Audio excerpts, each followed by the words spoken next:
Meu amigo Newton tá aqui de novo. Eu vou levar a minha aguinha, que hoje o negócio tá feio aqui com a voz, né, Newton? Vou deixar a minha aguinha aqui pra gente. Hoje tem pergunta. Hoje tem. Bom dia, seja bem-vindo de volta aí. Obrigado, O Newton tá de obrigado. volta. Semana passada, rapaz, foi uma repercussão danada. O Newton brigou com os bancos todos aqui. Mas, Newton, eu trouxe aqui a rede social. Pode porque, perguntar. como a gente combinou na semana passada, a gente abriu a participação das pessoas, né, que tivessem Exato. alguma dúvida. Ótimo. E nós selecionamos aqui duas dúvidas Tá. com relação a duas coisas que também sempre acabam, né, permeando aqui as nossas conversas com o economista Newton Golec. Primeiro é a questão da habitação, Newton. A minha amiga Francis participou com a gente aqui no Facebook e ela mandou a seguinte pergunta, né?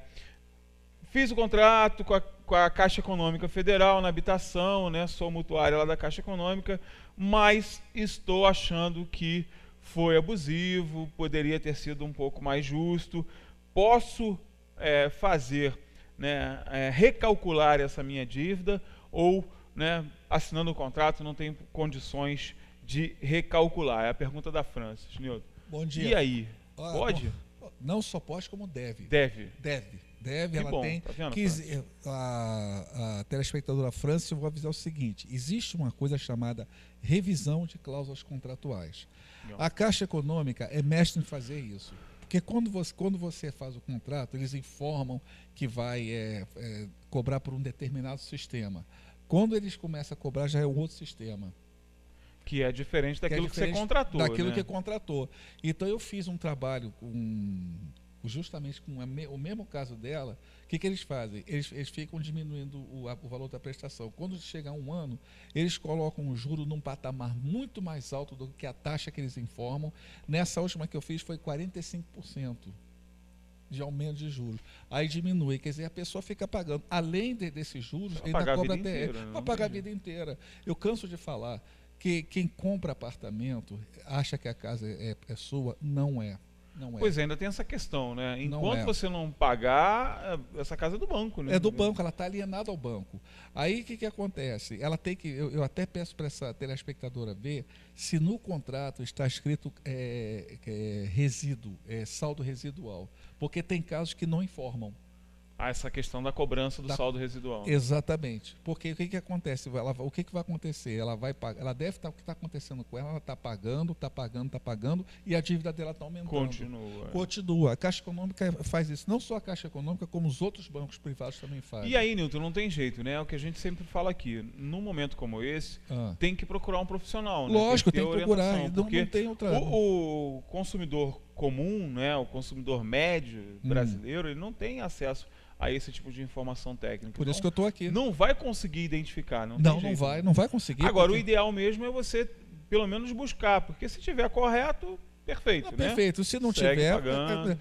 Olha, e com certeza não está correto. Não está porque correto. Normalmente, pela nossa experiência... Não está, pelo que eu vejo, nos meus 13 anos de perícia, não tem nada correto. Se tivesse correto, não teria tanta ação de revisão de causa contratual como eu estou vendo. A Caixa Econômica é mestre. Eu já tive várias pessoas me procurando para fazer as contas. É a mesma coisa. Eles falam uma coisa e fazem outra. Eu falei isso em outra entrevista e eu não vou me cansar de repetir. Os bancos não cumprem com o que está no contrato. Você tem que cumprir, eles não. Então é importante que você entenda, né? Na verdade, o que a gente está falando aqui, assim, eu vou questionar o meu contrato. Você tem que questionar sim, porque se o banco não estiver cumprindo o que está no contrato, aí você tem todo o direito realmente do mundo de questionar e pedir redução, pedir ressarcimento, pedir o que for, né? E não se deixe intimidar. O gerente fala, não adianta. Vá ao. Pois é, muita gente reclama disso, Newton, que chega na agência, quero dar uma olhada no meu contrato aí, no meu financiamento, e geralmente escuta essa resposta por parte dos bancos. Não, tá tudo certo, você já assinou o contrato, agora é só pagar. Exatamente. Eu estou com um caso assim, que a pessoa já está mais de um mês pedindo na Caixa Econômica o contrato, eles estão negando. Então, se você perguntar, tem saída? Tem. A pessoa pode entrar com uma ação, aí o advogado é quem vai escolher, ou de exibição de documentos, porque a pessoa tem direito de saber o que está acontecendo, ou obrigação de fazer. Obrigação de fazer por parte do banco. Ele tem, porque não é possível, Anderson. Você faz um financiamento, você está sendo cobrado e não sabe o que você está pagando. Não, você tem que saber o que você está pagando. Tem que ser transparente. Você né? tem que ser transparente. Nunca existiu transparência dos bancos. Os bancos nunca foram transparentes. Está no sistema, está assim, você já assinou, vai ser assim a vida toda. Não. Digam não a esse tipo de resposta. Procurem. Se a pessoa não quer, você constitua um advogado, venham até a mim, eu vou calcular, eu vou mostrar o que eles estão realmente fazendo, porque você sabe que eu abro a cortina mesmo. Com certeza. Eu abro a cortina, não tenho medo, entendeu? Então venham, mostre que eu vou mostrar o que eles estão fazendo. Eu já fiz isso, eu já reduzi a dívida, a prestação pela metade.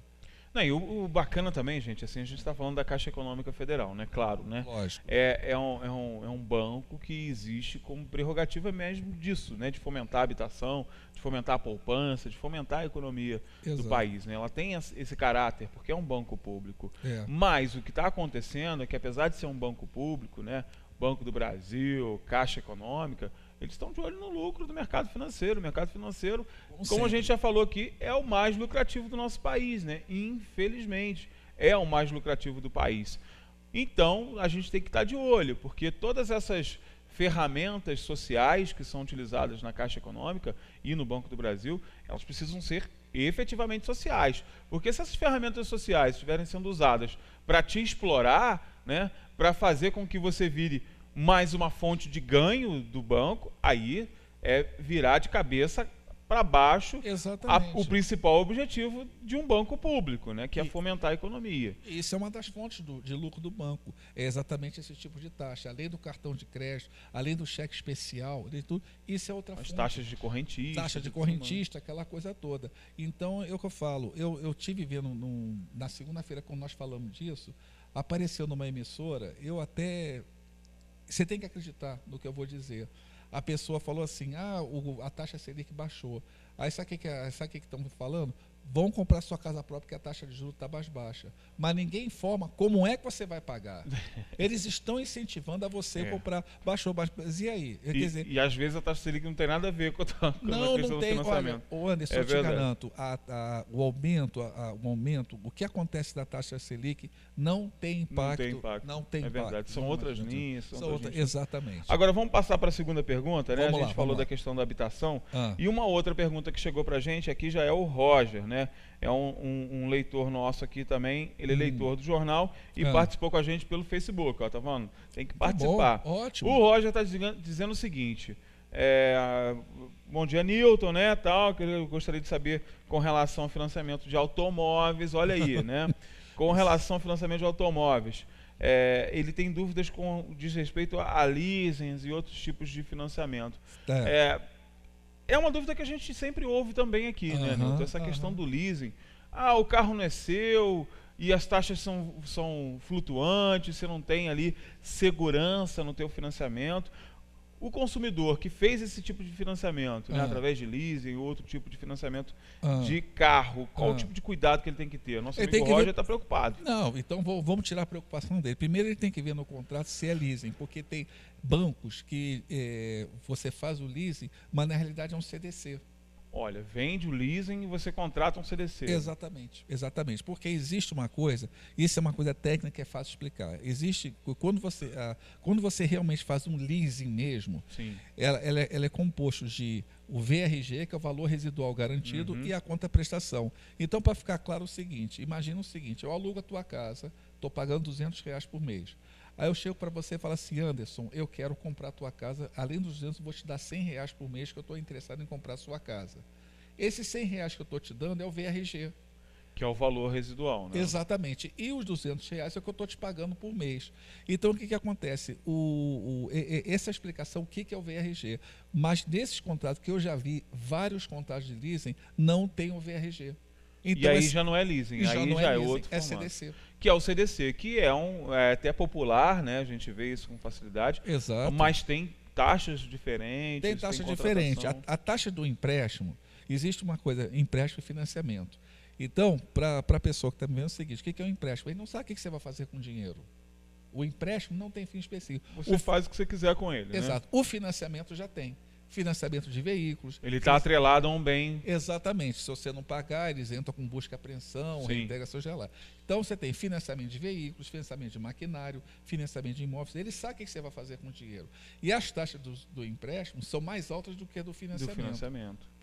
Até porque o financiamento você tem o bem como garantia, né? Você tem tudo ali. Exatamente. Vai te dar, quer dizer, para a instituição financeira vai dar uma garantia maior. Exato. Ela pode diminuir um pouco os juros, né? Exato. Então, o consumidor, como meu amigo Roger, tem que estar de olho. Ele tem que estar de olho sempre. Nessa linha que ele contratou, né? Exatamente. Se é realmente o leasing ou se é o CDC. Né? Porque o raciocínio é o mesmo. O raciocínio é o mesmo. Eles fazem aquela coisa de juros sobre juros, é tudo igual. Então ele tem que ver se ele realmente está pagando isso, se ele está pagando CDC, entendeu? Tem que olhar bem o contrato, tem que olhar lá no espaço se tem VRG, se tem o coeficiente, porque se não tiver nada disso, se tiver no título arrendamento mercantil e não tiver o valor residual garantido, isso não é leasing. Não é leasing, já é outro formato. Exatamente. Né? E aí, o meu amigo Roger, por exemplo, identificou lá, você falou com ele, né, já deu essa explicação, ele falou, não, olha, eu contratei uma coisa, mas estou pagando outra. Ele tem condições também de pedir a revisão desse contrato? Ele tem condição de pedir tudo, ele tem que ver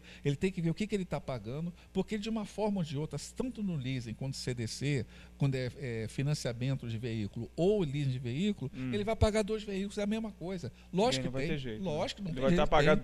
Vai estar pagando 2, 3 e não vai ser dele, né, Nilton? E não vai ser dele. Não vai ser dele. Ainda tem esse problema, né? Porque vai acabar não sendo dele. E ele ainda está arriscado, na hora que terminar de pagar, demorar a dar baixa na alienação. Porque o carro está alienado. Que é uma outra questão também, que é uma outra questão. Que é o famoso gravame, né? Que você tem que dar lá baixa. Do gravame eletrônico, exatamente. Tem que dar baixa, tem que volar. O carro, ele já cumpriu o contrato, então tem que tirar da alienação. Isso também demora. E às vezes a pessoa tem que entrar na justiça para o banco tirar. Tá cheio disso. Exatamente. Então a dica principal que a gente sempre dá aqui, se informe, né? Procure se informar. Procure um profissional também, procure se informar. Você não tem necessidade de ficar pagando algo que você não acha que esteja justo ou que você acha que você não contratou, né? Como a gente viu aqui em 2 exemplos, apenas 2 exemplos, né? Uma da habitação com um banco público e o outro da questão do leasing, né? Que às vezes você acha que você está contratando um leasing, mas é um outro formato de contratação de crédito que você está pagando mais caro, que você podia estar com benefícios, vai estar pagando menos, né, em menos tempo, e às vezes não tem essa informação. O raciocínio é o mesmo que eles fazem, é o mesmo raciocínio. Só que eles mudam. Eles falam que é leasing e é CDC. E aí você cai na pegadinha, né? Exatamente. E a gente não quer que você caia na pegadinha de jeito nenhum. De jeito nenhum, não cai. Olha, o meu amigo Roger já respondeu aqui, agradeceu, né, a tua resposta. Fica à vontade. E é isso aí. Olha, semana que vem, se você quiser participar, tá vendo? A gente fez essa interação aqui. 2 dos nossos telespectadores já mandaram para cá, né, dúvidas. Vamos explorar aqui o Nilton, que ele está aqui para isso mesmo. Exatamente, para ajudar meu você papel é esse. a não ficar caindo nessas furadas aí do mercado financeiro, que eu tenho certeza absoluta que são muitas, né? Ainda mais hoje em dia, né, em tempos de recessão, de controle ainda maior do nosso suado dinheirinho, não vamos ficar desperdiçando nosso dinheiro aí com quem já lucra e lucra muito, né, que são as instituições financeiras. Exatamente. Nilton, obrigado de novo aí pela tua participação. Ó, já estão reclamando com o Nilton aqui já, ó. Já está participando ao vivo aqui, né? Calma, gente. Não liga não. Passa pelo e-mail ou então pelo nosso Facebook, que aí a gente responde. Tá certo. Obrigado, amigo, pela tua participação. É um prazer. Semana que vem estamos de volta aí. Se Deus quiser, pode trazer bastante pergunta que eu estou aqui para responder. É isso aí. Tá aqui. E olha, depois do intervalo comercial, a gente vai para as redes sociais. Vamos lá saber dessa repercussão aí, afinal de contas, né? O que fez o prefeito Mário Tricano se afastar aí do seu tão caro, né, cargo de prefeito, a qual ele ocupou pela 5ª vez? Daqui a pouco a gente está de volta.